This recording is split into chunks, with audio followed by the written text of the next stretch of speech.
However, if your hypertension is uncontrolled, then your kidney function is decreased by 2% per year.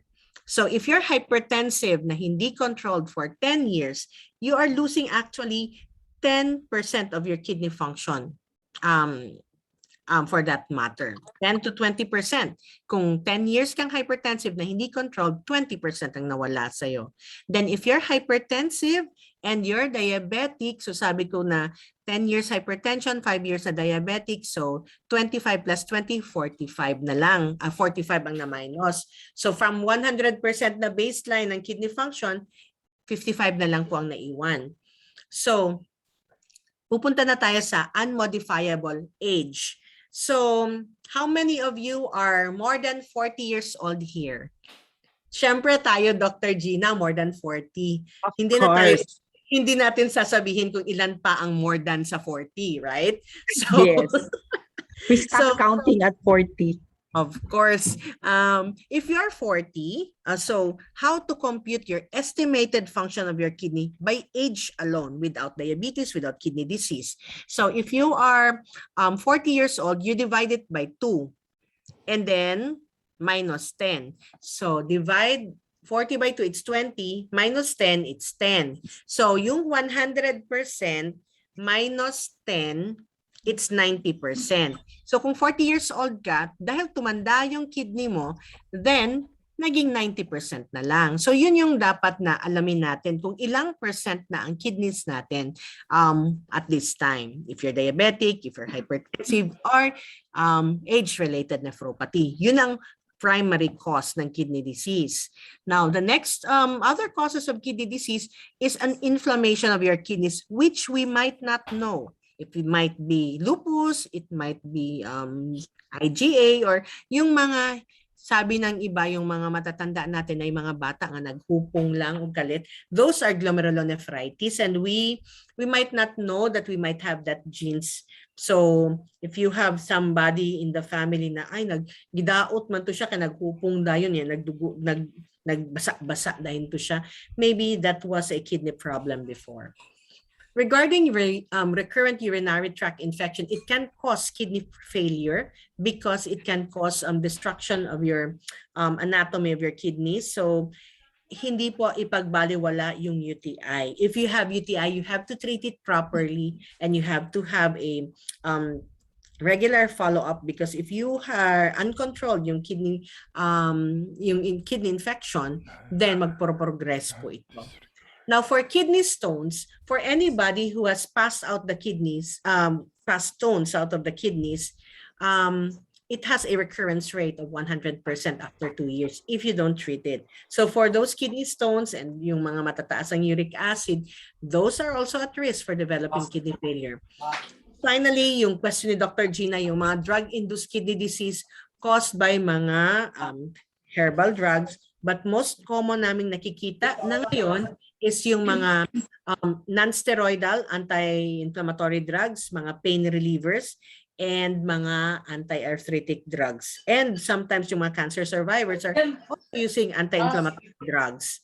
So these are the things that are causes of kidney failure. So keep writing your questions, and maybe we could answer that later in the and then maybe you could type in the chat box if you have any questions right now, so that later on we could answer it. So what are the signs and symptoms of a kidney failure? So it might be a cloudy or foamy urine, blood in the urine, sandy particles in the urine, or pain and burning during urination. It all boils down to the urine. In the dark ages, nagtitaste sila ng urine. Tinitaste nila kung kasi wala pang test ng diabetes noon. Alat ba? Kan ba? So that's the old way. Cloudy or foamy urine means there's albumin. Blood in the urine, you have to differentiate it if the blood is coming from the vagina, baka gynecologic, or baka kidney ang cause.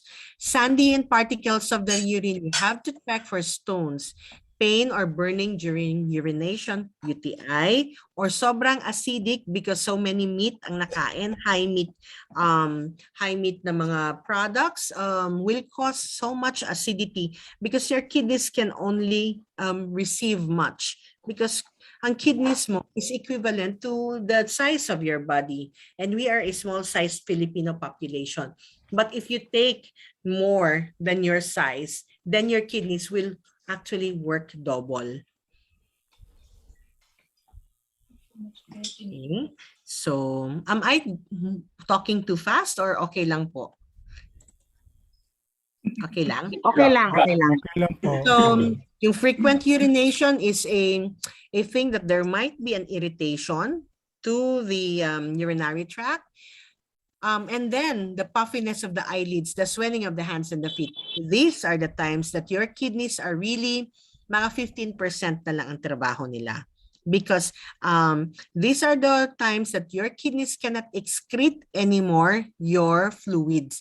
And so the kidneys are not working. It only excrete 15% of your waste and your water.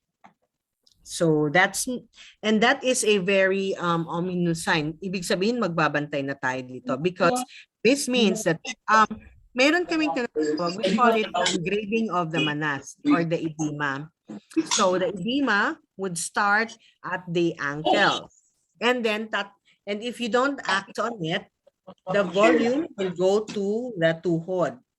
And then later on, it goes to the chan, the stomach. Then so grade 1 is the ankle, grade 2 is the tuhod, grade 3 is the chan, and grade 4 will be when it reached the lungs. Now remember that your volume is gravity dependent. So kung yung gravity nakatayo ka, syempre nandun yung fluid. Na kung nakahiga ka, nandun sa chan mo. Okay. Next. So pain in the back or on the sides and below the ribs. So yung hinahawakan po niya ay hindi po yan kidney. Can you see my arrow? Yes. My arrow. So this is not your Yes. kidney. Your kidneys are actually here. Dito po ang kidney. Ito low back pain yan. So ibig sabihin yun, lumbar pain po yan. It means mali po yung pagkatayo ninyo or meron ng mga osteoarthritis dyan. So dito po ang kidneys natin. So sometimes your kidneys, when there is a stone, ang kidneys po nandito. And then it goes, ang tract niya, it goes in front. So minsan po sa puson ang sakit. So the pain in the back or the sides below the ribs, and then this sometimes high blood pressure is especially in the younger people, I have mentioned it, and anemia. Anemia that with hypertension. That's really a telltale sign that you have renal disease. Now, how do you check? So you have to check if you have diabetes, if you have a family history of kidney disease or hypertension. So that's the thing that I have mentioned before, that history taking is very important. And if ever kayo po do you have any your laboratories? Those are gold mine for us because we want to know if your disease came now, acute lang ba, or chronic. So there are two types of kidney disease kasi. Acute, it's now lang, or chronic, it was before, it is more than 3 months. So that's the thing that we have to consider. Iba po yung mga iniisip natin when it's acute or chronic. For the blood pressure monitoring, it's very important that you do a BP monitoring. Check your blood pressure for siguro you could buy yung mga automated, or if you have a chance, take a record of your blood pressure. For your urinalysis, grupo nila may cancer support na how to prevent kidney failure in cancer yata in contribution. So for your urinalysis, it's very important that you get your own urinalysis and blood test for your creatinine. These two, the urinalysis and blood test, are the ones who are being promoted by the Kidney Dialysis Innovative Strategies for the Global Initiative. For everybody's usage, I would like to share to you what I usually do or I would suggest to my patient. In every birthday that you have, you sometimes celebrate it, magpa-party or magpakain or even mag-celebrate with the family, dahil ngayon sa COVID. But try to celebrate it also and thank your body for it. Have your laboratory test every birthday. Kahit i-run down mo lang diabetes mo, uric acid mo, cholesterol mo, sugar mo, your creatinine mo, and your urine. It's very important you have a yearly test for your urinalysis and a baseline for your creatinine, because you would now know where do you stand for your kidneys. Kasi the kidney problem can be there for a long time. It is there and sabi ko, it's matiisin si kidneys and you might not have any symptoms about this. Okay, next. So again, feel free to write in the chat box if you want. So how do we treat kidney disease? Celebrate So your study. when your kidneys are not functioning, it's just 15% or less. You have to have a way to clean up yung dumi ng katawan ninyo. You have to clean your body kasi the enemy here is not the dialysis per se. The enemy is the creatinine. Imagine hindi mo na flush ang CR mo sa isang taon or sa isang araw or sa isang linggo. How would it feel? How would it smell? So that's the way that your body will feel. You will become poisoned by your own toxin. So if your kidney function is less than 15%, within some of the patients that don't go to dialysis, kung 5% na lang ang kidney function, will die within 22 days. So it's again, I would like to emphasize that creatinine is the enemy. It's not the dialysis, because the dialysis is the one that would remove the toxin and would continue your life, your normal way of living. Now, there are many ways of removing the toxins in your body. This is the peritoneal dialysis. This is the procedure that would remove the extra water and waste chemicals from your body. This is the dialysis that you could perform sa bahay. That you could do it without going to a dialysis center and without insertion of an IJ catheter, hindi po dugo, wala pong dugo involved, kundi this is a dextrose-like na solution, papasok sa tiyan, ilalabas. Hemodialysis is this procedure. Remember, your creatinine is in your body. So your creatinine in your body, if mataas na, if it is more than 500, it will create side effects in your body. It will now cause stroke, heart attack, or coma, or even behavioral changes, or even seizure. It can cause also sudden death. So with hemodialysis, the blood from your body goes to the machine and goes back to your body. Sometimes the people think that hemodialysis is the end of it all, but actually dialysis will be the one that will continue to stop you from going to heart failure or even brain failure. Now,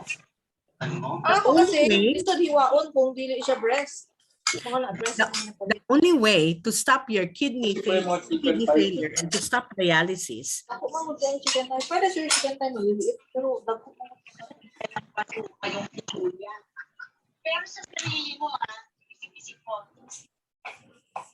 Saka mas malaman kasi ang breast.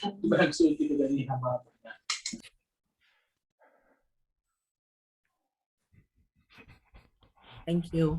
The only way to stop your dialysis is to have a kidney transplant. Ideally, if you have a kidney failure, the only way that you have to stop it is to do a kidney transplant.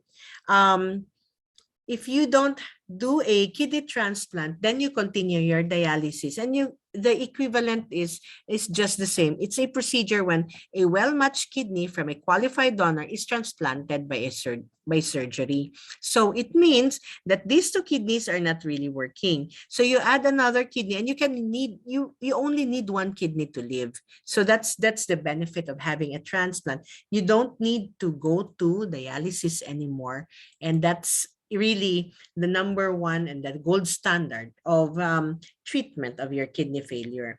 Now, you are here to stop dialysis. We are here, and my lecture, generally my order from Dr. Gina, is how to teach you how to protect your kidneys, especially you have received so many medications, or you are in this time of the pandemic, we don't like we don't like to go to the hospital. So how to do away with kidney failure when you are at home, when you are with your family, and not go to the hospital. So these are the general ways of protecting your kidneys.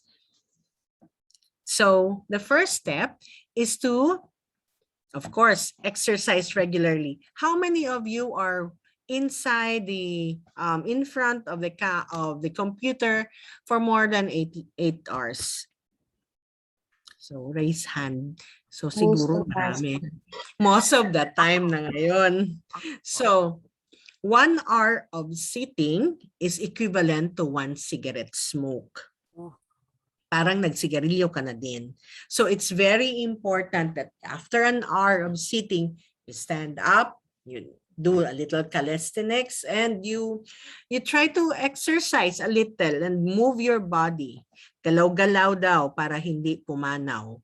So you have to exercise regularly. So if exercise is a medicine, how do you do exercise? It's just 30 minutes a day, 5 days a week. 30 minutes for 5 days. You don't need to exercise so much, and it is also basing on your age. We don't expect the 60-year-old to do the things of a 16 years old, but we really expect that the 16 years old will perform better because they have to have this muscle memory so that their body can perform even when they're old. So eat a healthy diet and maintain a healthy weight. So get our BMI. So get our BMI and target it to our own na hindi kung pwede hindi mag-obese. Kung mag-obese man, try to do and exercise regularly, eat a healthy diet still. So, and do your laboratory workup. So, how to eat a healthy diet? So if you don't have a kidney failure, then you have to limit your meat, and then more on the plant-based. At the same time, try to remove from your body those with artificial things. If it is not natural, you don't know the components such as MSG, such as the things that are in powder form, then do not take it. It's much better that you don't take it. Just a trivia also for everybody that the MSG is 9 times higher in sodium than the salt. So why are we so concerned with the sodium? Because sodium is the one that causes hypertension, and it is also the one that causes your vascular atherosclerosis and constriction of your blood vessels. Drink lots of water and avoid excessive salt. So I told you about that. How much is salt? How much is the correct salt? It's 2 grams. What is 2 grams? It's 1/2 teaspoon. And that is just a panglasa. Kung ano ang normal na tinimpla, don't add toyo, patis, alamang, bagoong. Use as much as possible the normal. If you have to eat pork or beef, use the pork or beef. Wag sana yung spam, yung corned beef sausage na hindi nyo naman alam, or it's in the delata form, because it contains salt. Drink lots of water. How much, doktor, ang lots of water? Now, if you have a kidney stone, drink 3 liters or 4 liters a day. Now, if you don't have renal failure, drink at least 2 liters of water. So how do I drink water? So for my patients, I usually tell them that, Dok, ang hirap naman na mag-inom. So the moment that you wake up, isang baso. The moment after breakfast, dalawa. The moment na mag-merienda, isang baso. After lunch, dalawa. Then after merienda, isa. After dinner, dalawa. Then before going to bed, isa. At least 10 glasses na yon. And you can add more, especially if you're doing exercise. Do not smoke. I'm so happy with COVID kasi hindi na masyado maraming tao na nai-introduce sa cigarette smoking. And also, vape is not an alternative to smoking. So if you see these kinds of patients, it is more destructive to their lungs. It causes popcorn lungs. At the same time, their heart failure. Okay. Next. Okay. Have an annual physical checkups. So like what I said, just a basic, treat yourself during your birthday. Now, kung may abnormalities, go to your doctor and check, do a repeat laboratory after 1 month to 3 months until it becomes normal. Do not be afraid of going to check up na, ay baka may makita sa akin. Mas mainam kung may makita early because early prevention, early treatment. That's a dictum that everybody knows, especially maybe in your group. Take prescribed medications as directed. So if it is a directed medication, if it is, for example, if paracetamol is just given 500 milligrams every 4 hours. If you take more, your liver will be damaged. So, and if, for example, vitamin C, the recommended daily allowance of vitamin C is 500 milligrams also. But according to the Philippine Toxicology Association, it's actually 100 to 200 milligrams per day. That's their consensus. And you don't take it if you have colds. Take vitamin C 3 times a day or 1 gram 2 times a day, even if it is alkaline, because your vitamin C can cause also kidney stones, and at the same time, it can also cause toxicity. Consult your doctor before taking any drugs or any supplement medications. My question daw mamaya si Dr. Gina. Control your blood pressure, blood sugar, and cholesterol levels. So for your BP, do you know that if you are 130/80, according to the Joint National Convention of the Cardiologists, it is now called stage 1 hypertension. So you have to maintain your blood pressure 120/70. So check your BP. Your blood sugar, you maintain it at 6 and not more than 7. If you cannot target it, then go and get some medications because you are diabetics and that sugar will cause so much havoc in your body, not only for the kidneys. Cholesterol levels, you target your total cholesterol at 4 and your LDL at 2. But it's very important you get a baseline if you don't have one. Again, consult your doctor immediately if you don't have any signs and symptoms that is listed. If you're diagnosed to be hypertensive or diabetic, take your medications regularly. That's why they are called maintenance meds. You maintain them. That's why your BP is normal because you're taking it. The moment you stop it, it will increase. Again, see your doctor, know your blood sugar, blood pressure goals. And for everybody else, if you have a serum creatinine, there is an app that is in the National Kidney Foundation. It is an app to know your GFR. So when you get your creatinine, siguro everybody has a creatinine here. Check it if you have it. So misconceptions. Let's go to the misconceptions. Lagi namang 160/80 ang BP ko, regular na to. So, at wala naman akong nararamdaman. Siguro hiyang na ang katawan ko sa ganong BP. No. That is not true. So remember the pipes in your bathroom or everywhere in the pipe, mga tubo. Kasi kami sa renal failure sa mga nephrologists, we're called tubero because we take care of the blood vessels. Imagine your pipe, your blood vessels is just created to a low pressure of just 120/70, and you're maintaining it with 160/80. That's wear and tear. And sooner or later, it will cause scarring and atherosclerosis, and soon you will have stroke and heart attack. So it's your blood vessels are everywhere in your body. It's in your brain, it's in your heart, it's in your abdomen, it's in your legs. So it's very important that you control your blood pressure. At hindi po totoo na, sanay na ako ng 160/80, yun na yun. You have to lower it down and ask help if you must. Hindi po pwedeng mag-ahos or mag-inom lang ng mga anything na try to consult your doctor. If hindi sila makita, do it virtual. Next misconception, I'm old, matanda naman ako. Okay, sige yung 160/80.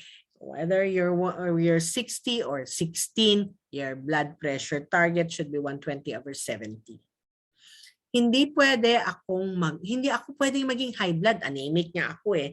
So high blood anemic. So for everybody's concern, maybe you don't know, yung iba, high blood pressure. Yun po yung kabilis ng pagtakbo, pag-ikot ng dugo sa katawan ninyo. That's pressure. While anemic is the color of your blood brought about by your hemoglobin, because your hemoglobin is the one that brings oxygenation. Can you hear me? Yes, we can Yes, hear you. okay. Okay. Ako at kahit sino ay pwedeng magkasakit sa bato. Pare-pareho lang naman ang klase sa sakit sa bato. So during my earlier slides, you have seen that there are different kinds of causes of renal failure. It might be diabetic, it might be hypertensive, it might be glomerulosclerosis, it might be kidney stones, it might be interstitial nephritis. So there are many names and different ang pag-treat sa kanila. Madalas akong gumamit ng comfort room para umihi. Maaari na ba akong may sakit sa bato? It depends. So, it also depends na kadali lang na ako mangihi. Dili ko ganahan mangihi. Mag-inom og daghang tubig because mag-ihi-ihi din ko. Now, remember also that we are made differently by God. Iba-iba po ang size ng pantog natin. May mga pantog na maliliit, may pantog na malalaki, may pantog na medium. So, kung maliit ang pantog ninyo, and then that's the time, madali lang siyang mapuno. So, it doesn't mean na may sakit ka. So, check the cause, bakit madali. And if ever you're a male who is more than 40 years old, check your prostate. Now, if you're female, do your routine gynecologic test every year. Ang pag-inom ko ng herbal medicine ay nakakatulong na mapanatiling malusog ang aking bato. So we start with this one. Ito yung mga questions na palaging naririnig namin. Remember, mahirap na po ang panahon ngayon. Marami na pong nagtitinda and marami na po ang mga nagpro-promote that we cannot really stop them. Have you heard of the usual na medications nasa TV? According to the Department of Health, each medicine, or if you're promoting anything that is considered herbal medicine, you have to say it in the public, ito ay gamot at hindi dapat gawing gamot sa anumang uri ng sakit. Ito ay gamot, di ba? Ganun na lang ang marinig ninyo. So no approved therapeutic claim. They are made to say that, but they are not saying it. Why? Nandun naman sa mercury drug yan siya, di ba? Approved by FDA. But remember, FDA has two approvals. It is approved as meds, as medications, and it can be approved as food. When you are approved as food, you are going to pass only clinical trial stage 1. That is safety. Now, if you are medication, you have to pass through after safety. Ibig sabihin ng safety, ito po ba ay when you take it, ilan po ang buhay and patay? Actually, you do that on the stage 1. And then stage 2, sa mga buhay o sa mga patay, sa mga buhay na mga pasyente, is there any complications about the liver or the kidney? Where is it excreted? That's clinical stage 2. And then sa stage 3, if there is an effect. So after they pass through, okay, may liver failure pala itong gamot na to, or kidney failure pala itong mga gamot na to. Sa stage 3, if they pass through the next stage, the stage 3, in the clinical trial, is there an effect? Okay, walang problema, wala siyang side effect sa liver or sa kidney, or konti lang nakita. Is there an effect? Because that is the reason that you're taking the drug. The drug should have an effect. If the drug hasn't had any effect, why take it? Because everything, you have to remember, anything that you take into your body pass through your liver and your kidneys. And your liver and your kidneys can only take as much, especially if you're getting old. And so, hindi siya nakakatulong na panatilihing malusog ang aking bato. If you have to take tanglad, you place it in your tinola. You don't need to drink it. Or if you want to use your malunggay in your tinola. Not necessary placing it, because everything has a toxicity value. And that's why your medicines have milligrams. It's not taken one tablet. It has one tablet is equivalent to 500 milligram or 2 milligram, 10 milligram, because each milligram, that is the study that was done with your clinical trial, na ang 1 milligram na ito will cause this much milligram, will cause this complication. So a 500 milligram paracetamol, dyan lang ang safety niya. If taasan mo siya, then it will cause renal failure. And we did so many dialysis with that one, with the paracetamol toxicity. Now, padalas ang pag-inom ko ng buko juice, ito ay makakatulong na lusawin ang batong posibleng mabuo sa daanan ng ihi. Okay, this is very common, right? Buko juice is water and sugar. If you are diabetic, this is equivalent to 1 glass of buko juice only per day. But you are not allowed to eat any fruit at all. So your buko juice should be taken in, it's like any other fruit, it's like any other juice, because it has sugar. It is a hypertonic solution. It's not an isotonic solution. So it doesn't hydrate you actually. And to add to it, Gatorade does not actually hydrate you, because again, it's a hypertonic solution, meaning it is concentrated with sugar. So it doesn't hydrate you, and so it doesn't dissolve any stone, and it is not also healthy to take more than it's required. So just 1 glass a day, not necessary every day. So basically that's it. So that we could have more time of talking to each other and asking if you have any other questions, because this is a thing that we have to understand, that kidney disease is really everybody's business. It's for you and for me and for anybody else. Okay, so thank you very much for listening. Okay, thank you very much, Dr. Chi. Dami kami nakikinig sa iyo dito sa bahay. I think I have three computers. Wow. So anyway, ang first na ko, I've shared it sa Facebook. We saw your post. Yeah. And it nag-viral yun siya. Yeah, 1,000 likes. My God, my 1,000 shares. Oh, diba? Share. Oh my gosh, it means so many people are really using this or like considering using Yes. this. Ah. Sabi ng So mama just ko, yes. yes. So meaning, so what I, kasi hindi naman ako friends ninyo lahat sa Facebook at hindi naman ako public figure. Oo, So oo. ano po yung sinabi ko doon sa Facebook? It says that ivermectin and Linua has caused liver and renal failure. Yan. It is brought by so many people that we're seeing. So in this COVID pandemic, everybody wants to be healthy, everybody wants to be safe, everybody wants to be protected. And lahat tayo naghahanap na paano ako maging protected, how to do prophylaxis. So isa-isahin muna natin kung what is ivermectin? What is it?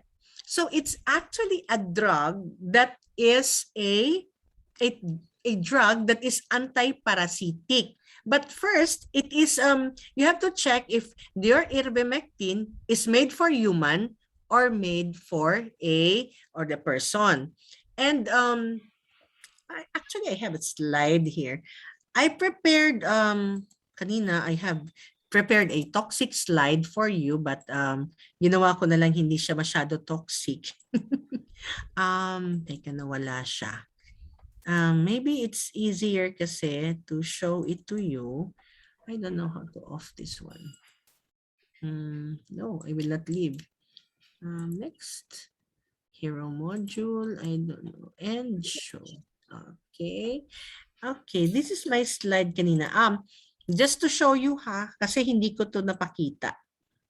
Just for everybody else's. Second, prognosis of CKD by GFR. So, everybody should know their yung sinasabi kong anong stage na kayo sa kidney disease. So, ito yung 90, yung 40-year-old na 90, ang kanyang kidney function, 60 to 89, 45. So, the lower your number, kidney failure po yun. So, yung creatinine ninyo na 500, na 40 years old kayo, 500 na yun, nandito na kayo sa kidney failure. Check your albumin, and anybody who is in red should be checked by a nephrologist.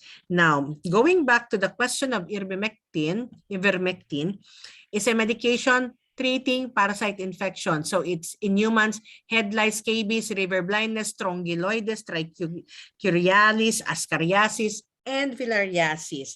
It's a veterinary medicine and protect heartworm, ascariasis. And if you have that BTOC, then you can take it, but it's a single dose. And its formula is like this. And its molecular mass is 875. It's a heavy metal. Other names, MK933 when it was developed, and its metabolism is in the liver. So next. Its ingredients, it's insoluble in water, but that's why it's freely soluble in methanol and soluble in ethanol. It's in 3 milligram. It has inactive ingredients, silicon dioxide, crocarbamylosodium, magnesium stearate, microcrystalline cellulose, and pre-gelatinized salt. And contraindications, precaution with hypersensitivity, asthma, hepatic disease, HIV, immunosuppression, pregnancy, breastfeeding, and children. Now, why is it that kalaban ni Doktor si ivermectin? So that's the stand of the Philippine Society of Nephrology and the Philippine College of Physicians. Why? Why stop it? Ang dami-dami na naming studies na ginawa. Is this study under clinical trial, which I was explaining to you? Is it done under safety, or it's because they're going to sell ivermectin? And who will you use? Who is the ones receiving this patient? Because what we are seeing in the hospital right now, those who are seeing ivermectin and Linua, pagdating sa ER, COVID, severe. The treatment for COVID, the approved treatment by WHO and the entire world is now remdesivir and favipiravir. If you have COVID, we give you remdesivir IV if you cannot take it, or favipiravir if you can still take your medications. Now, why do you stop ivermectin? I-prophylaxis ko kayo. Do you have BTOC Number one. And again, you have to think about how do we give your drug. It's the 5 R's, the right patient, the right dose, the right indication, the right mode, ibig sabihin IV, PO, and the right you can read it in the in internet what's your 5 rights. But your right is that you have to have a right medication for that right indication. It is not indicated for COVID. It doesn't have any conclusion because COVID is a virus. So it can stop. If you have mild COVID, you might, even if you take ivermectin or not, you will not have any, you will recover. So they are taking it, they are, and those we are seeing, nag-ivermectin sa bahay. And it makes us so sad. Nakalinwa. Linwa is another Chinese medication. It has steroids and it is also being used. It was used, yung residente pa ako, nag-start na yan si Linwa. Anyway, now, si ivermectin, ang sad thing about that post that I made is we have seen 5 patients during the endorsements and more every day. We're seeing data of these patients that cannot be given remdesivir or favipiravir because taas na ang CREA nila and taas na ang kanilang liver failure. Your treatment is remdesivir and favipiravir. But when you come to ER with hepatic failure or kidney failure, you cannot be given by these drugs. Hindi na po kayo mabibigyan nito because you are already having this renal failure or liver failure. So you have lost that chance of receiving the right medicine because you already have those liver failure. That's the reason that we are stopping you from using that is so that you will not have the liver and the kidney failure that is much longer in duration than this pandemic. You cannot take ivermectin for so long. It's just 1 dose for the ascariasis and for strongyloides. But if you're taking it every day or 3 times a day, the Linwa, then what do we get from that? You are just making the sellers rich. Who are they? So do you know them? If you have complications, like if you have complications, you have Unilab, you have Pfizer, you have Astra, and you have heard of Sanofi. If their drug is wrong, you can call them and you can sue them because that is the indication of their drug.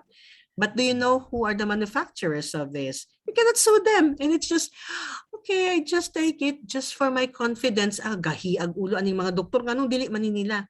Now, we are here to do the study and give you just information. If you will not listen, it's okay.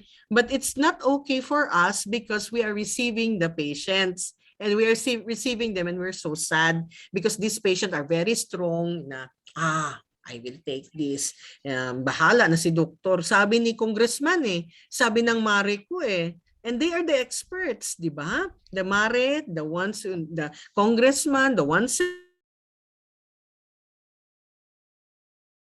Think about the benefits. We're just telling you that it is not safe. It is not proven. So if it is not proven, why take it? And why would you harm your body for the things that are not important? So that's just a thing. Even for MX3, the thing that is all over the it is studied in UIC. I think there's a study done by the pharma of UIC on the content of the zinc of MX3, and it is so high than the recommended daily allowance that it can cause renal failure. But of course, they will not publish that. So that is the reason why we are really, doctors are here to give you the proper medications so that you would be safe. It's the safety that we are guaranteeing you when you give your drug. Now, if you can prove that this is okay, then we will use it. Like initially, Silimarin was just promoted by Robin Padilla, but after so many studies that were done, it is now being used for liver protection. So it is, Sambong is just before a drug that is just in there, but we did studies and we have created how many milligram is it safe.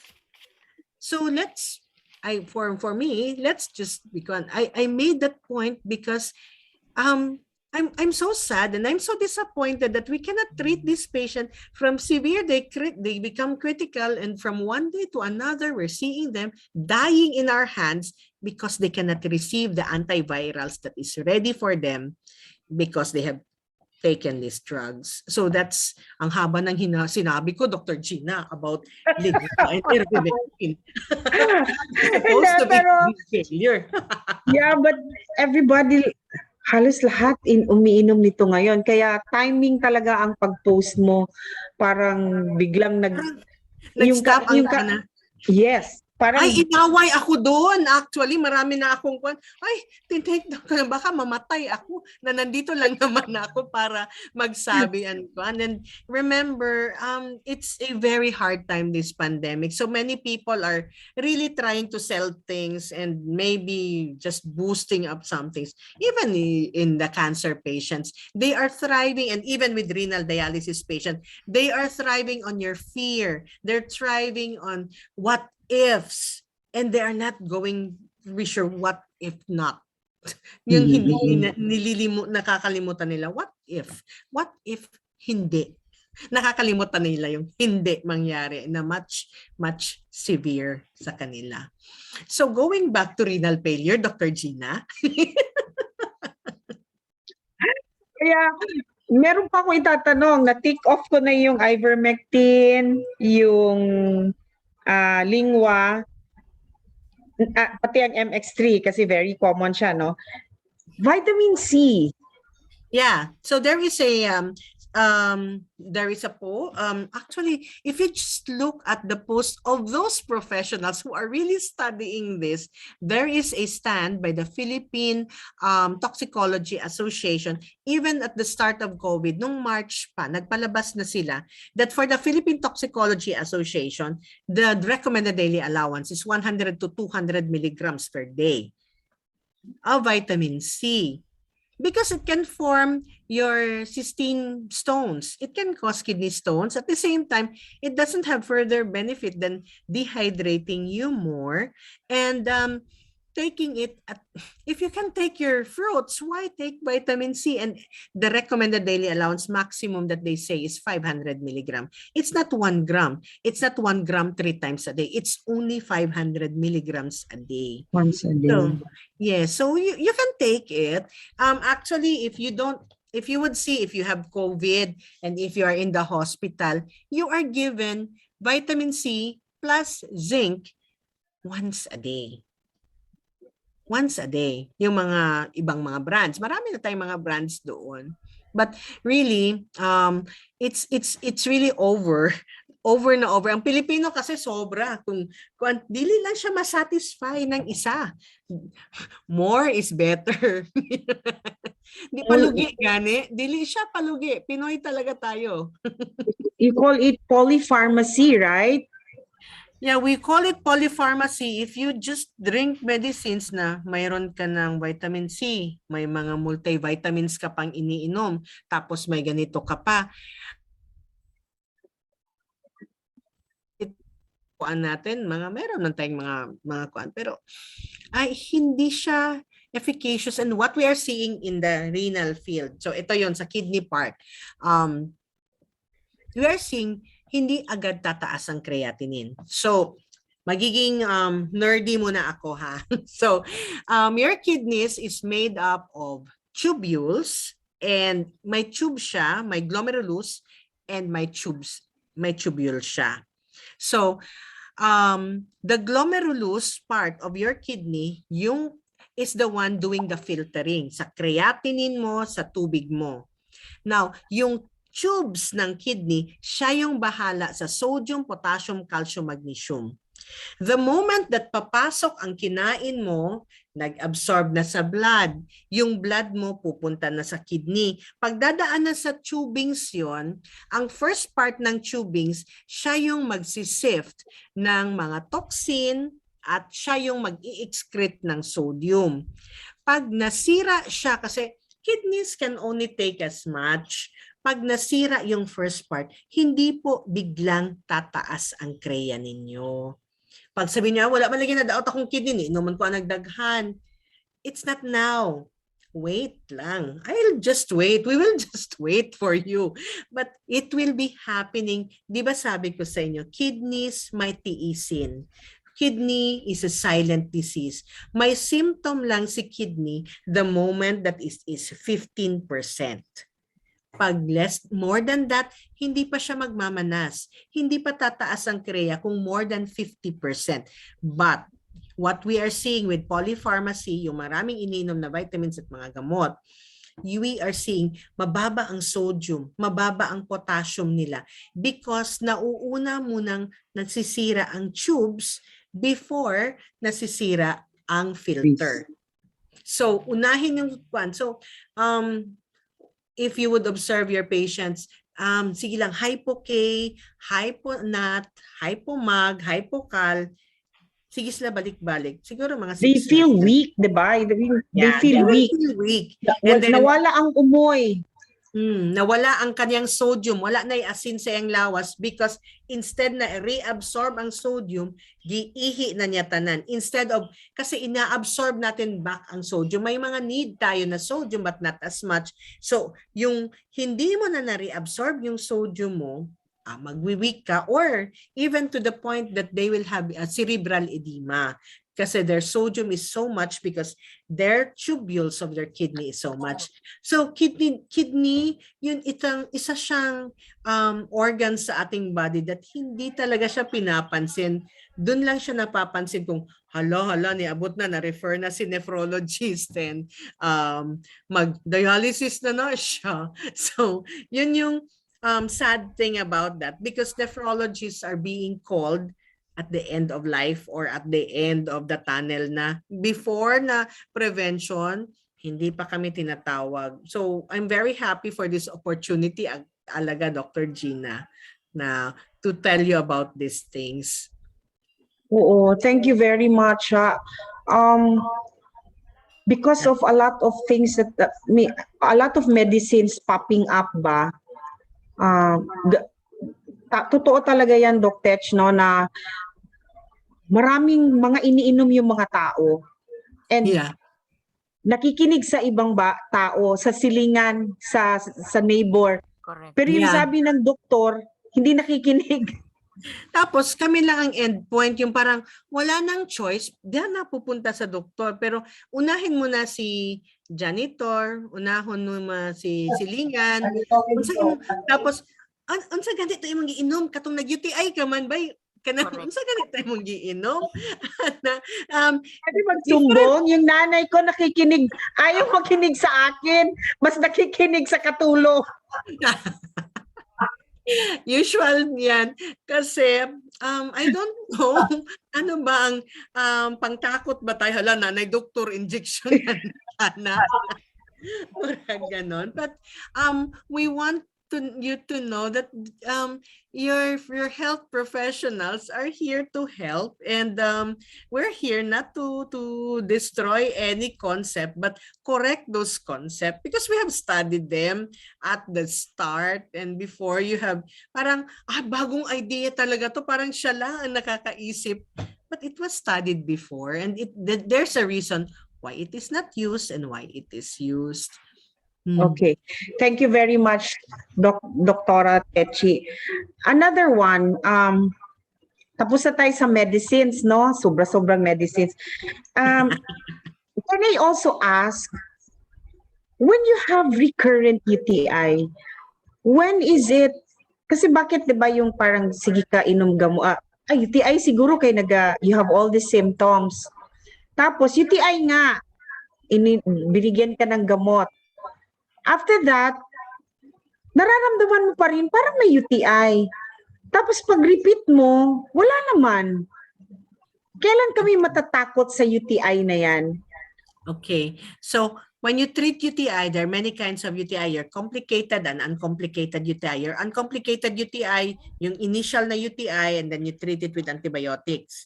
And then ideally, you complete the dose of your antibiotics. If it is a furoxime that was given for 1 week, it should be completed for 1 week. The Filipino style is if tapos na siya, wala na siyang na-feel, undangon na siya on the third day kay kapoy. So that means you are promoting the multiple drug resistance of that. And so the next time that you develop UTI, you have your bacteria have learned and mutated that cefuroxime doesn't work anymore. So you go to ciprofloxacin. And then later on, your patients will not go back to you and take ciprofloxacin on their own. And so what we usually do when they reach us, they would what we do is we check lang yung na taken na fulfilled na yung 1 week na antibiotic, then we do a culture.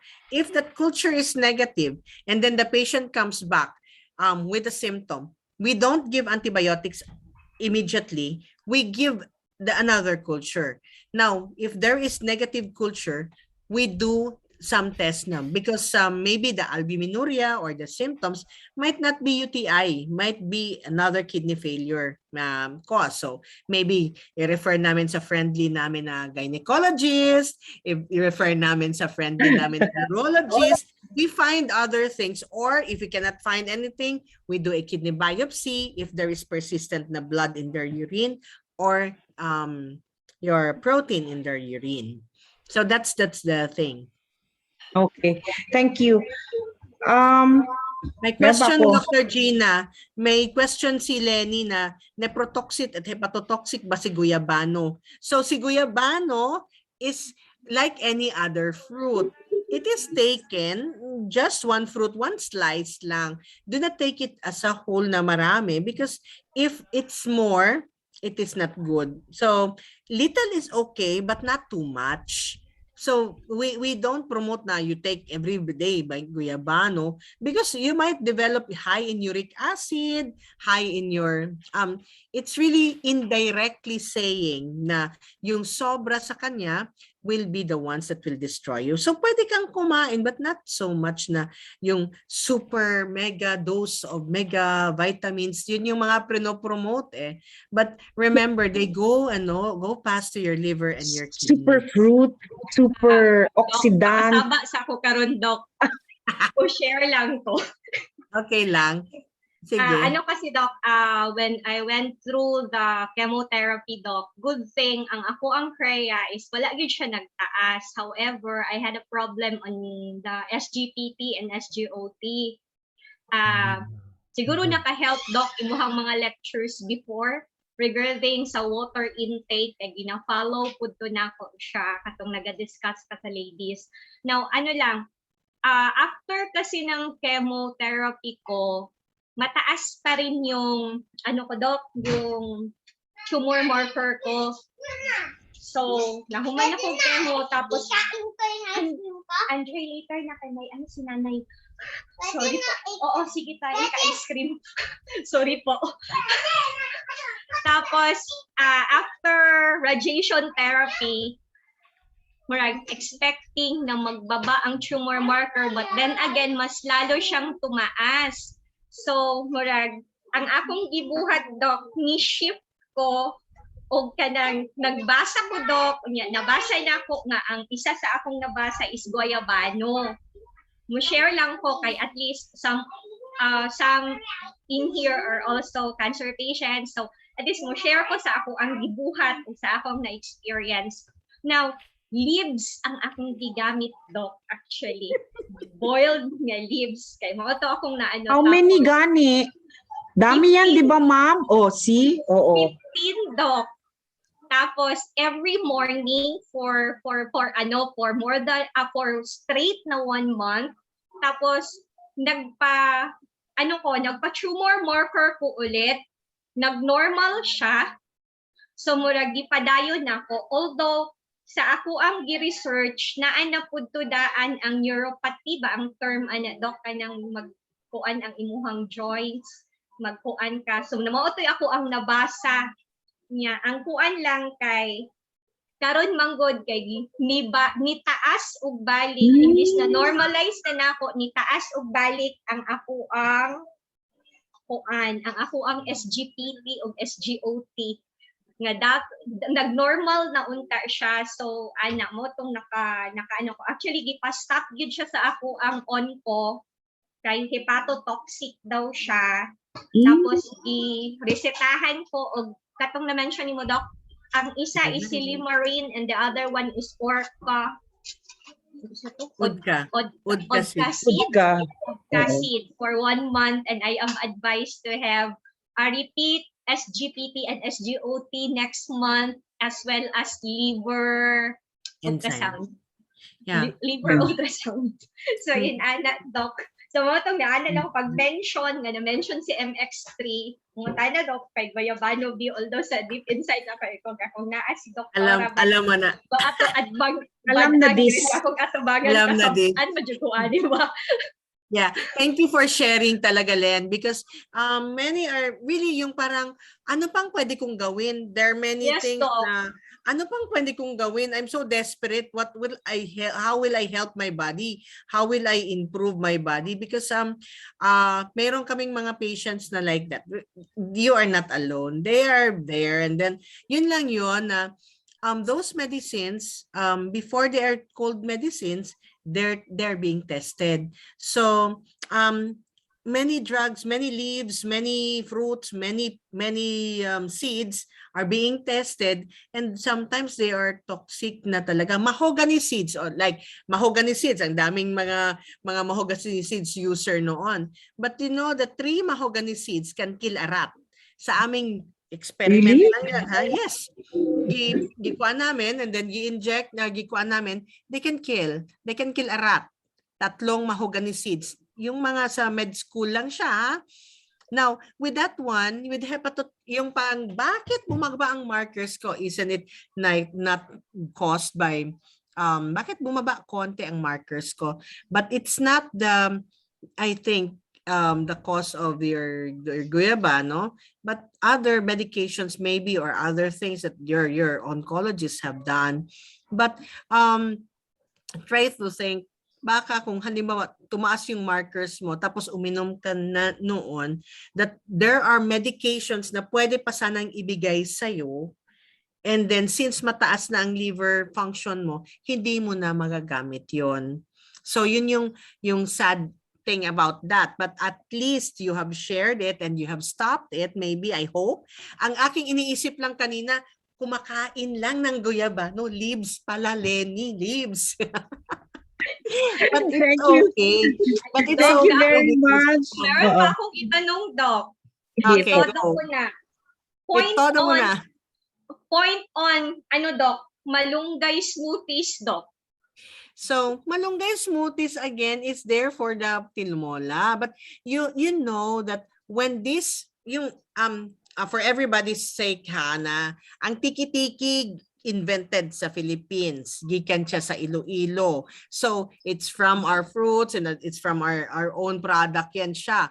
But, before a drug is being created, meron siyang lethal dose. Bago siya i-create, naa siya'y therapeutic dose and naa siya'y lethal dose. So each drug sa safety profile niya, may lethal dose siya. So when you take your malunggay, or you take your what you call it, wala pa siya, hindi natin alam pila ang lethal dose o unsang component sa iyang product. Maybe may makakatulong, may component siyang makakatulong, pero how much, ilang milligrams, we still don't know. So better stay on a good side, yung parang safety side, because hindi natin gusto na survivor na kayo pero mag-liver failure or mag-renal failure. Kasi kung liver failure, mahirap talaga yon, mas mahirap talaga yon kasi walang dialysis sa liver failure. Pag dialysis din, minsan yun ang sad part when we have a cancer patient and then we have to do dialysis pa sa kanya. it's really a thing that we have to think na will it make her life na longer and more productive, or it will make her like mas mahirap. So I would advise do no further harm. Use your malunggay in a way na hindi siya hepatotoxic kasi hindi natin alam anong lethal dose niya or ano ang therapeutic dose. So take it like any tonola lang, total higupon man na nato, but not so much kasi ang liver mahirap din. So maybe siguro next time si Dr. Gina, liver expert na po diyan tawagon. As in. Kasi sa kidney part, ang nakikita namin, you will not have increased urea kasi ang uban magbuot-buot man, magpa-test niya, mag-urea ko. You will not see that in the urea. You will see that in the electrolytes, and you will see that in the urinalysis. You will see there RBCs maybe, you will see there yung specific gravity mo mag-change kasi hindi na nagko-concentrate yung ano. Those are the little things na hindi mo makikita immediately. So, better do no further harm. Yung man yung dictum namin sa mga doctor, do no further harm. If it is not proven, it is not safe or effective, try not to.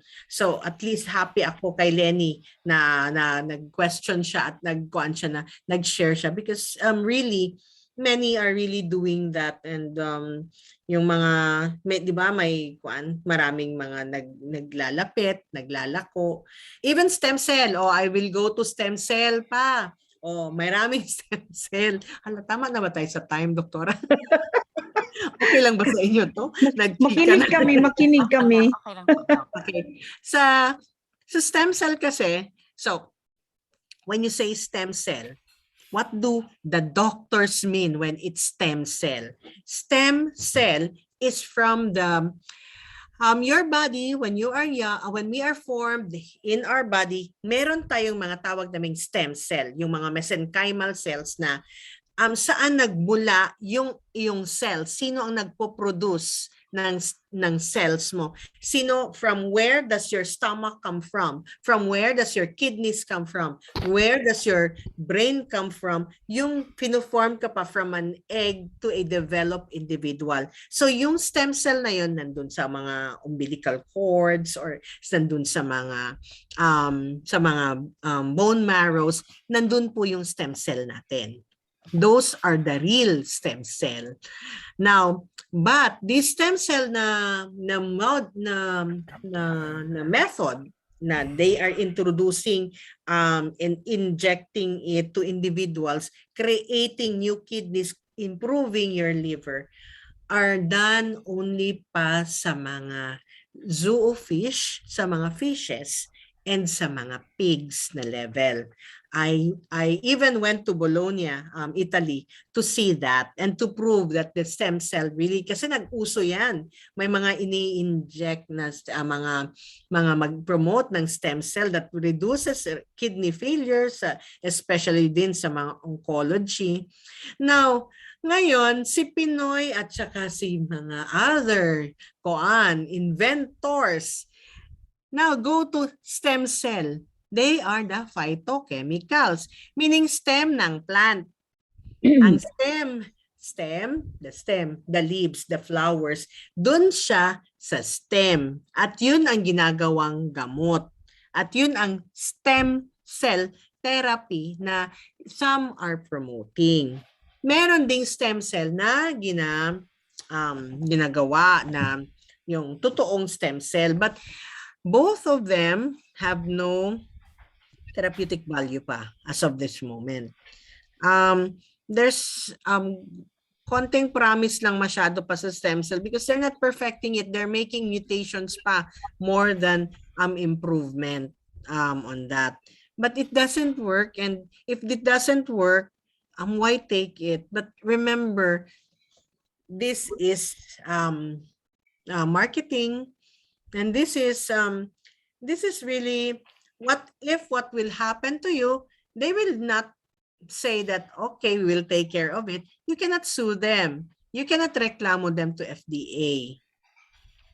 Because you went there on your own, unless you go to Pfizer, tapos nandito silang may mga pharmacy conspiracy na mga big pharma. That is the ones that you are reading, na big pharma conspiracy na sila lang, sila lang. Actually, it's not big pharma. It's just basically your research. It's clinical trials. That before a clinical trial is done, this is happening. Now, baka doktor, atikon lang, bayadan lang man sa clinical trial. Now, you have to know which are the real clinical trials because titingnan mo sino ang peer-reviewed and sino po yung mga hindi peer-reviewed. At the same time, know anong mga bias nung ginasabi ninyo. So if ever somebody is selling you medications, try to see how many ang mga subjects nila. Is it 10? Is it testimony or a real clinical trial na may randomization na, okay, ito walang binigay, ito may binigay na randomize sila at walang bias, hindi binayadan yung mga taong yon para gumawa ng trial. So those are the things that you mean. Oh my, out of the people, there are 10 people who said na may testimony, ang daming testimony, bilangin mo lang sila. Man, gumaling ako, but feeling is not enough. You know that. It should be your markers. It should be safety with your creatinine and your SGPTs. So that's the real deal with your with this one. Yes, stem cell. It is not safe and it is it's not therapeutically approved. So merong doon. Maraming tinitinda pa na mga mahalin, mga 100,000 na mga gamot for Milk? Marami yan. So, and we're on the receiving end because some of them, for example, for my kidney patients, we have keto analogs, keto sterile. Yung luyang dulaw is also yellow. So my patient is a distributor of luyang dulaw. So, but his wife is a renal patient. So pareha lang mag-color ang luyang dulaw o keto sterile. So he used the luyang dulaw and because ketosteril is mahal, but it's for the kidneys. So what happened was because luyang dulaw has a side effect of bleeding. And so nag-bleed, nag-upper GI bleed yung kan. So it's really like parang it's not properly studied. So if it doesn't have any safety. If arte ka, di ba arte tayo, anong sabon ginagamit ninyo? Dove, Safeguard, Neutrogena, Cetaphil. Anong ginagamit ninyo sa mukha ninyo? And be critical on ano ang pinapasok sa bibig ninyo, ang iniinom ninyo. Because it passes through your kidneys and your liver. Yun ang nag-disseminate ng mga waste products niya. So basically, yun yung mga common medications pa rin tayo bumalik, doktora. But it's a very important also that water should not be forgotten. Sabi ni Lenny, too big, because it's very important that we human beings is 65% water. So, if you tested, yung titingnan mo yung mga skin mo, nangungulubot o matanda na talaga ako. But nangungulubot kung dry ka, you will also see that. So, if you're properly hydrated, minimum of at least 10 glasses of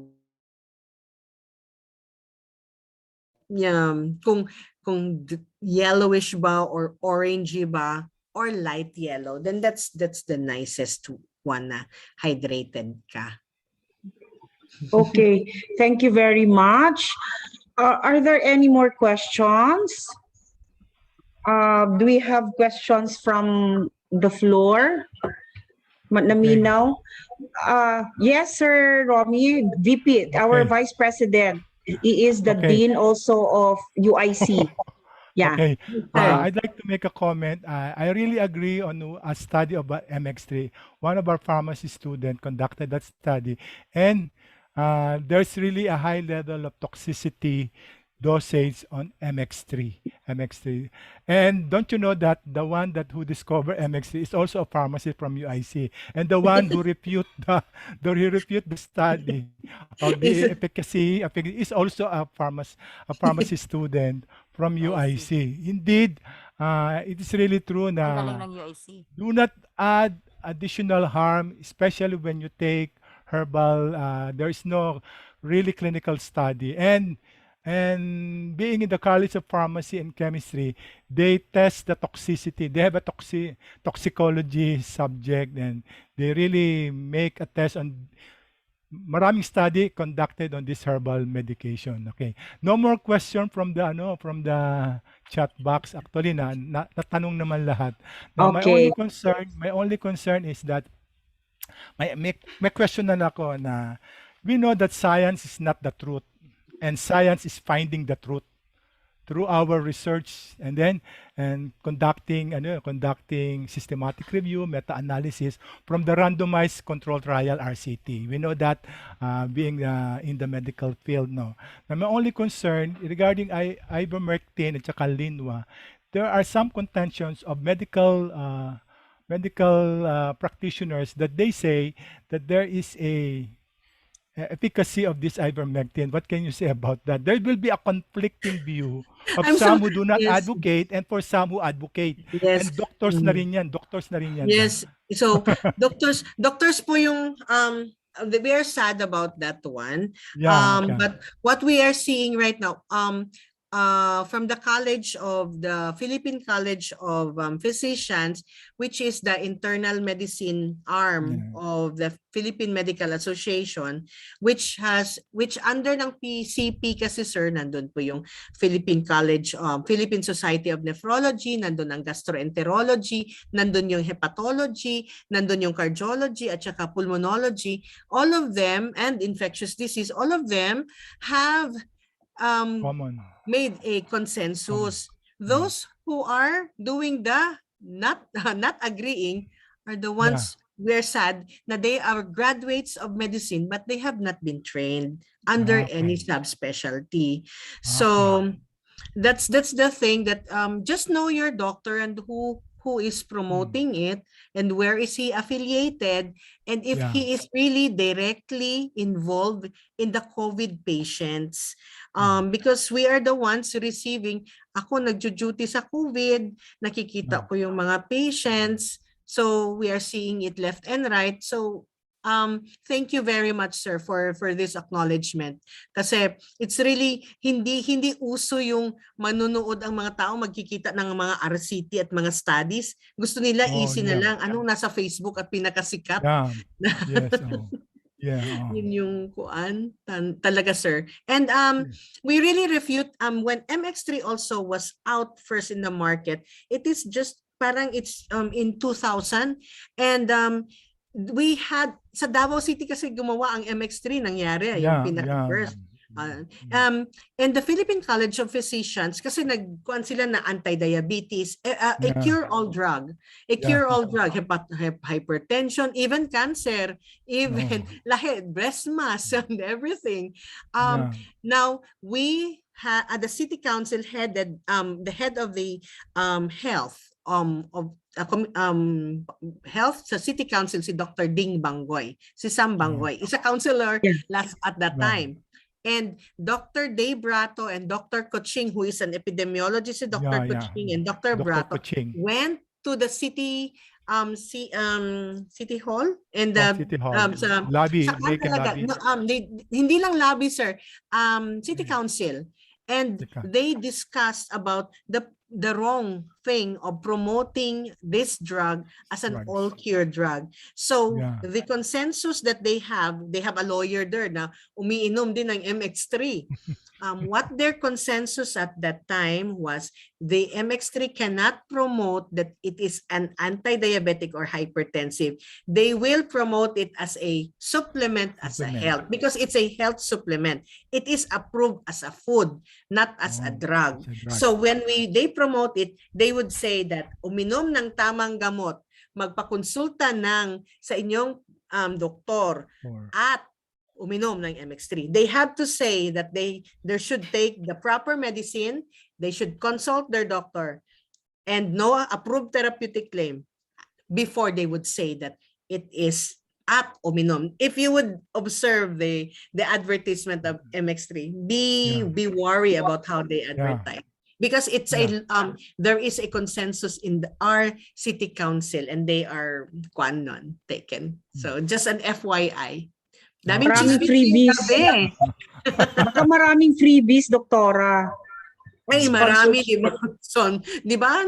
Maglibre sila and when you buy it from Mercury Yeah. Drug, nandun pa nakapromote sa outside ng pakete nila. Because it's really a multi-million dollar na ang medicine. So, it's so sad na tao who wants to defend themselves will really take it or really kasi para ma-protect lang ako because I love my family. So iinom ako ng gamot. But it's our job to tell them that it is wrong. Yun ang kuan. Do no further harm. Yeah. Do no further harm. And with this, we will have the last question kay Murag alas 9 naman. Tita Belle, I'd like to ask the question of Tita Belle. Tita Belle is also an Amuman, but she is based in Hong Kong. She asked this, Doc Badang, if I drink 4 glasses of warm water upon waking up, the other 4 glasses the rest of the day, is it okay? TY, God bless. Try to not to it's okay to take 4 glasses if you can in the morning, but in the middle part, your body, your cells will need water.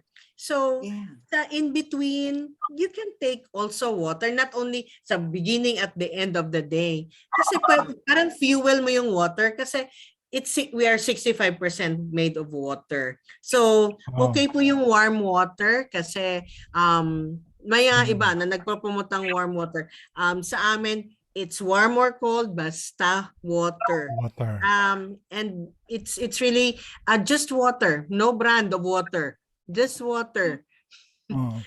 Plain water. Plain water, tap water. But if you have the purified water, kasi ang samandok, distilled or kuan, di ba? Napanay mga basically it's water and we're safer than our counterparts. Okay. Yeah, we have a last question daw kay sorry Techi, before we end this, we would like to thank Techi because she brought the discussion para madali siya masyado. Parang hindi siya highfalutin, no? Parang mas naiintindihan natin siya kasi very simple ang words. She speaks in a language na kabaluta, no? Parang tayo ba? Guilty magudta. So again, I'd like to ask na lang, would you like to ask the last question, Jen? Jen is also an Amuman. Tapos meron siya, Doc, pwede ba ma-entertain last question na direct PM to Dr. Tech? Sige daw, Jen. You can shoot your last question tonight. Okay. Ito ba si Glom Asarcon? Si Jen, si Glonimar. Okay. So, yung no approved therapeutic claim, because if you are di ba sabi ko, FDA approves 2 things. If it is a food and drug administration. There is no drug administration lang. It's a food and drug administration. So pag apply mo ng iyong license, if it is approved as food, you cannot market it as a drug. Kaya there is a line there, and it is one of the things na happy lang ako nung panahon ni Gloria Macapagal Arroyo. Hindi ko siya pinopromote, hindi ako fan, pero yung law na nagawa ni Dr. Cabral during her time is making sure that no approved therapeutic claim is there because it is not a drug. It is just a food supplement. It is not approved as a drug. It did not pass through the clinical trials that it should be. So yun yung important doon. Yes, ma'am, thank you for that question, that to emphasize that those food supplements are not drugs. They are not yet drugs. And you might be part of the clinical trial. Kung iniinom mo yung drug nila, i-cite kanila, oh, we have this and this is just one of our studies that this patient has taken it. You might be part of a clinical trial na hindi mo alam na part ka na pala at libre ka. Hindi ka naman sinabihan because this is what they are usually doing. They will not be approved as a drug if they don't pass through a clinical trial that is a randomized controlled trial, safety, efficacy, and at the same time, ang final nun, di ba sir, is yung after sales na like what happened to the other drugs na pag may complications, nagreklamo ka, adverse drug effects, pwede mong ireklamo sila sa anything. Kasi sabi nila wala, may nagka-complicate ka. And you can actually sue them. Oo. Yung mga drugs na nagsabi na may therapy sila. Okay. And with that, we'd like to thank Dr. Badang. You have been very helpful. The information that you shared tonight is more than sa amuang para nakasabtan. I think the right word is you delivered your message na naintindihan, nasabtan yun sa layman. Kahit ako, marami akong guilty doon sa sinasabi mo. And I'm sure yung iba, katawa-katawa po because I think parte sila nung yung guilty na parang lang man napalo ng konti, no? Yung iba. Parang marami kaming napalo kasi isa ka sa uminom ng pataka, uminom ng hindi tama. So, okay. And with that, I'd like to give the virtual floor to our corporate secretary. Daghang salamat, Dr. Badang. Thank you for your time. And thank you even if na cancel natin siya last July, but still you gave us time to share this sobrang knowledge, and knowledge siya na in a way nga masabtan namong tanan and maiintindihan ng lahat. Even my mom is nagkatawa because she knows she is. Ayan ako, mama. Cute ni ma'am. Hi, ma'am. Nakikinig siya. So, thank you very much. I'd like to give the final word, Dr. Gina, kasi because I really need you as an advocate kasi our voice, they cannot be heard kasi minsan hindi naman sila pumupunta ng doktor. Pero I want you to kalat this chismis. This is a chismis that we can kalat. Rather than the chismis that is wrong. So it is a chismis that I would like it to be advocated kasi ito yung kuan eh. And then the next one is if you would help me also in my advocacy in organ donation because so many people are on dialysis but there are no people who are giving their kidneys and donating it when they are dead.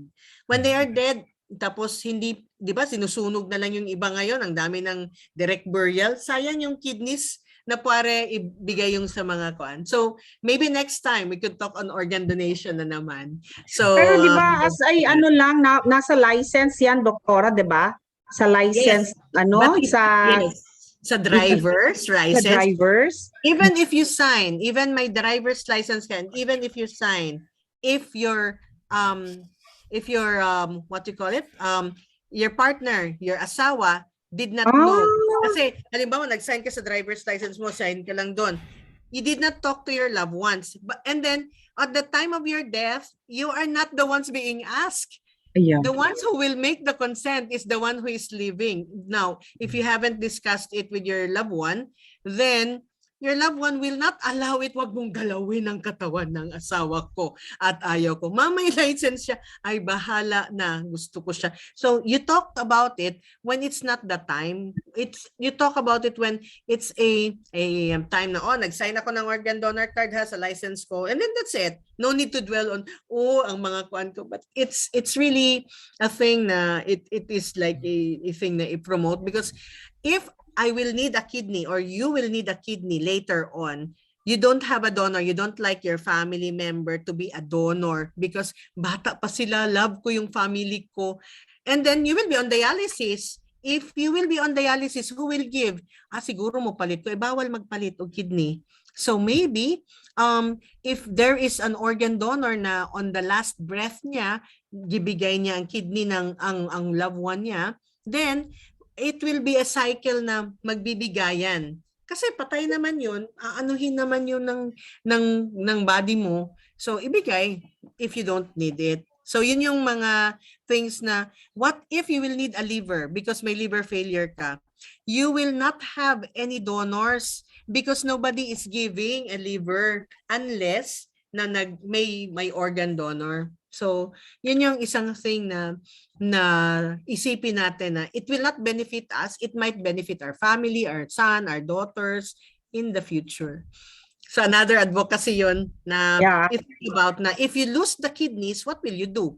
Then you will need a new kidney. Where will I get a kidney? So another topic na naman yun, Dr. Gina. Sige, imbitahin ka na naman namin to talk about it.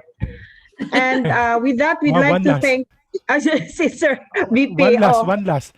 Okay, one last. I would add to that advocacy, may we had your PowerPoint slide so that yes, sir. That's part of my teaching and learning activities to share it to my student. Now, regarding the advocacy on the proper use of herbal medications, I'd like to add to that kasi I'm also guilty. I'm taking a maintenance drug and then I added taking those herbal medicine. To the time that I feel already okay, I disregard my maintenance. Yun ang common misconception ng iba.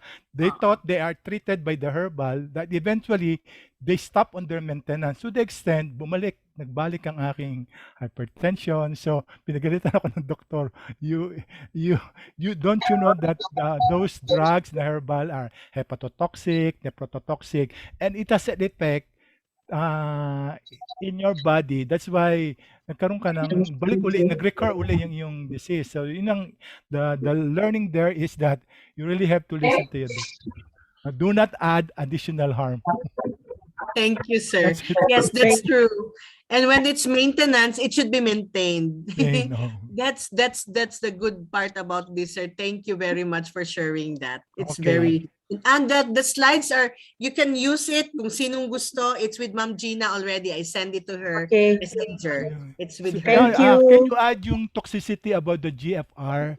Na there's a percentage and then you are in the red mark on the level of toxicity. That's one good presentation. Yes, I will share it to Ma'am Gina. Yes. Okay, thank you. Thank Doc. you. So I'd like to call Cheryl to give Doctora certificate of Teresa the certificate of appreciation, more daghang appreciation from everybody who is here, who stayed until we have people really stayed and listened. Thank you very much. Okay, Che. Yes, thank you. Thank you, Doc. Finally, you've been saying that for the past 10 minutes. Kasi ang daming additional question, Doc. Thank you so much, Doc, for accommodating all of the questions. Now it's already 9:11 p.m. So to some it might be past your bedtime, pero it just goes to show how interesting the topic is and how interesting the discussion is. Thank you really so much, Doctor. And with that, we would like to also show our appreciation by giving this certificate to Doctora Badang.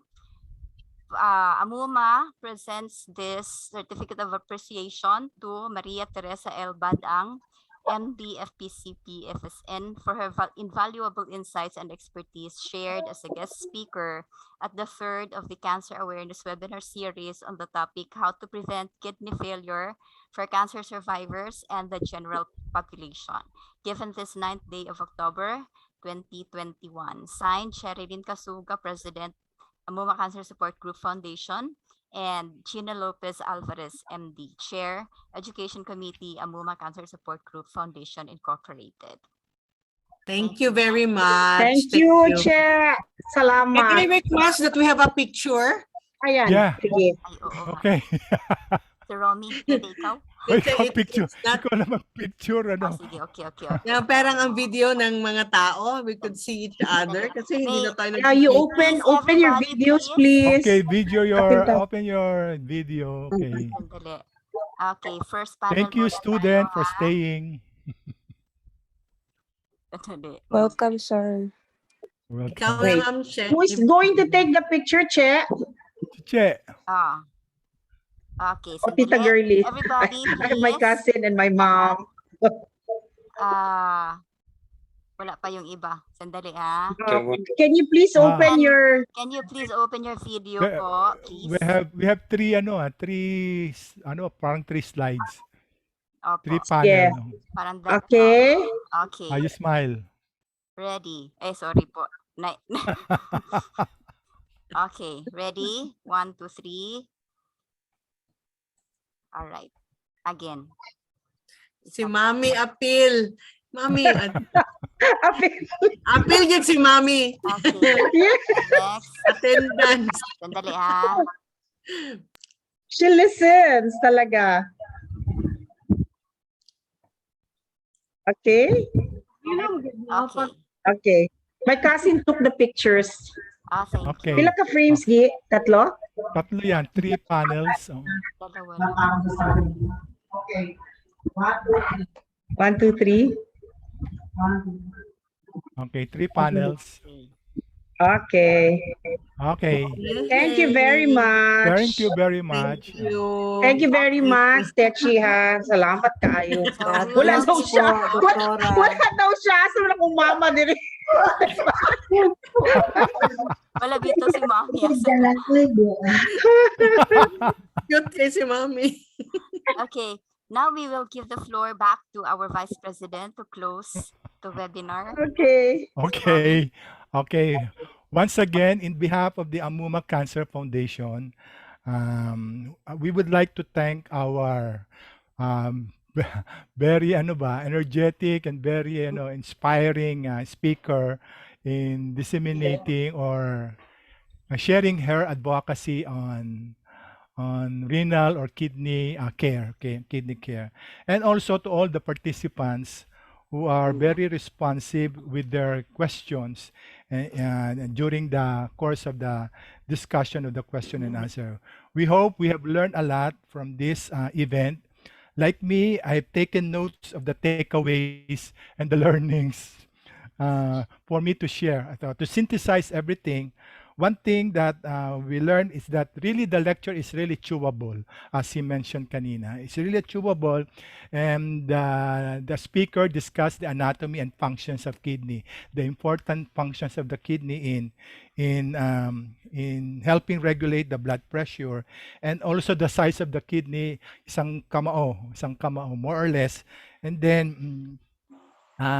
One of the function na sinabi niya na which is retained to me is that the kidney is the only organ that is matiisin. Tama ba? Matiisin.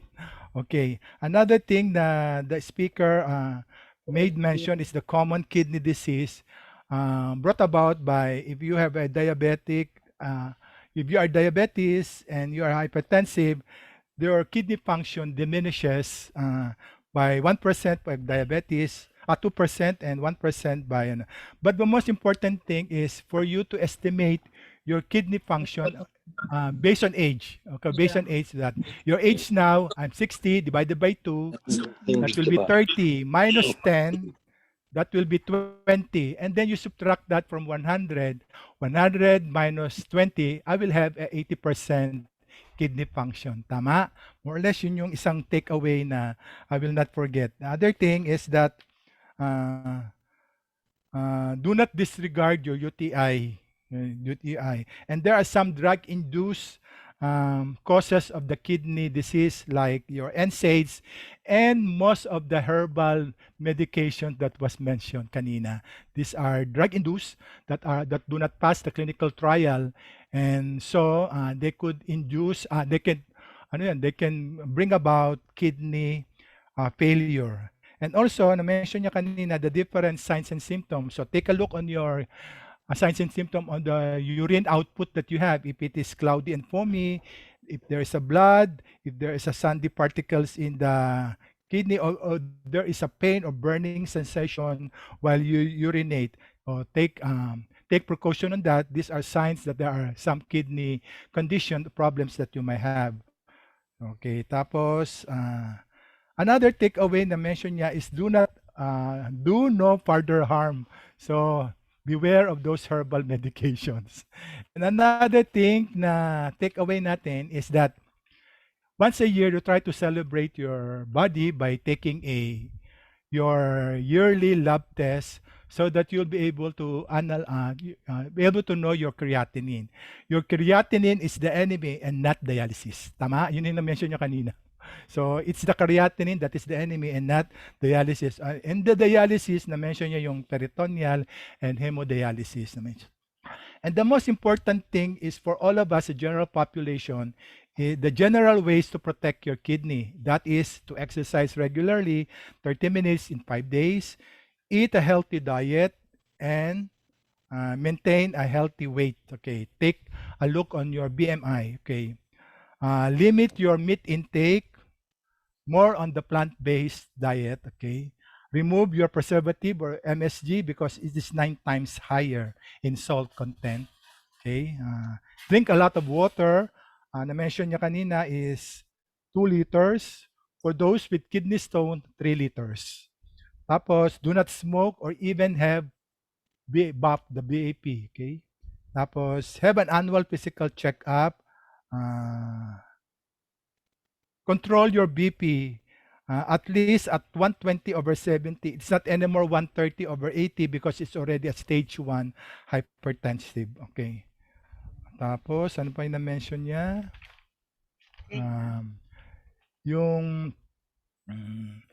Yung misconception, the many misconception. One of the misconception is that yung high blood pressure and anemic, they are two different conditions. They are not the same.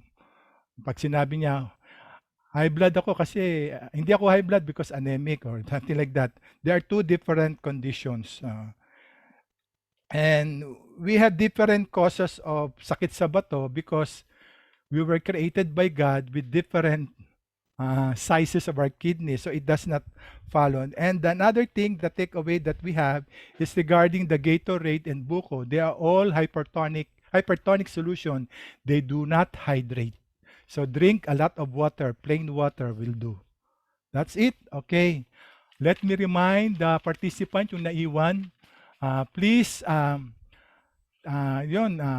fill in your evaluation form so that we will be improving our next conduct of the webinar, and we'd like to get the topics that you want to be in our next conduct of the webinar. We want to actually meron na mention si Doc Badang, organ donation, ano pa yung ibang topic?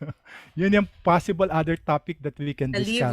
liver The na liver, special. because we don't have a liver dialysis, di ba? So taking care of the liver. And so, filling up or evaluation will in exchange of your e-certificate. Now, also, we are interested to be, for those who are interested to become member of our Amuma, please fill in our membership form. Be a volunteer, come and join us, become friends and members of the foundation where you can be a part of our word sharing, by the spiritual committee, the webinars and the seminar trainings sponsored by our education committee, and the network committee in partnership with the other health care institution or healthcare sectors. Okay, be part of our foundation or organization. With that as a note, we would like to thank everyone who attended this webinar. Hope to see you in the next webinar series. Thank you and good evening. Thank you, Ma'am Badang, Sister, Dr. Badang. Pwede po, sister. Sister, no? Sister. Eh, Okay. Doctor. Okay. Thank you so much, Thank VP you. Romy, for that very extensive and very thorough synthesis of the webinar. Before we let everybody go, we have an announcement. As Sir Romy said earlier, your evaluation sheet, the evaluation form that you will submit will be the basis for the e-certificate. And aside from that, meron din tayong donor thanks courtesy of the Pioneer Insurance, care of Clonimar Baldo Azarcon. Thank you. If you will have a chance to win this prize of certificate for free. Okay, let me just read what Okay. this is. Okay, this is Pioneer UPSI for only 750 pesos. This is a 1 year. This has 1 year coverage. 15,000 hospital cash assistance, up to 150,000 personal accident cover, plus with free 10,000 COVID-19 ICU cover, 10,000 COVID-19 burial or cremation, free COVID-19 ICU, and yun. Okay? Cover if you buy until December 31. If you do not win this one, you can buy it until December 31 for this promo. Okay. Pero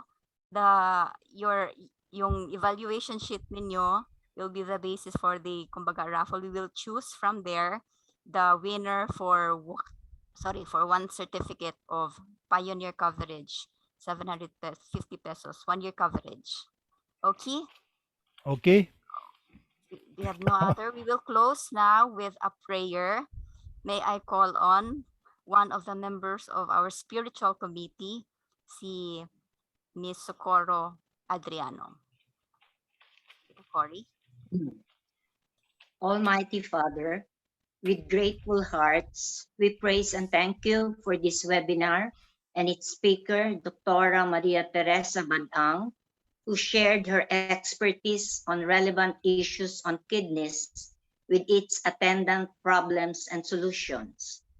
We offer our prayers to those who are right now sick and suffering with any kidney diseases. May our compassionate and merciful Father grant them healing and increase of faith, and ultimately find the courage and strength to hope in the Lord. May we, Amumans, Share in your respond accordingly to our mission. In Jesus' name and with Mama Mary, we pray. Glory be to the Father, Father, and to and the to the Son, Son, and to the and to Holy the Holy Spirit, Spirit, as it was as the it beginning, was is in the now, beginning, and is will be now, will forever. be forever. Amen. Amen. In the name of the Father, Son, of the Holy Spirit. Amen. Thank you Okay, everyone bye-bye. for your attendance. And thank you, Miss Clonemar Baldonado Acercon. Thank you, Jen, for your Thank you, Jen. Thank you, Jen. Thank you. certificate insurance. Thank you. Thank Bye-bye. you. God Thank bless. you, Doktora Badang. Thank you. Thank you Bye-bye. po. Thank you. Thank Thank you, you. Sa Doc. ulitin. Thank you, Doc. Thank you, Thank Doc, you, for inviting Badang. us. Okay, God thank bless you. po. God bless. Bye. Okay.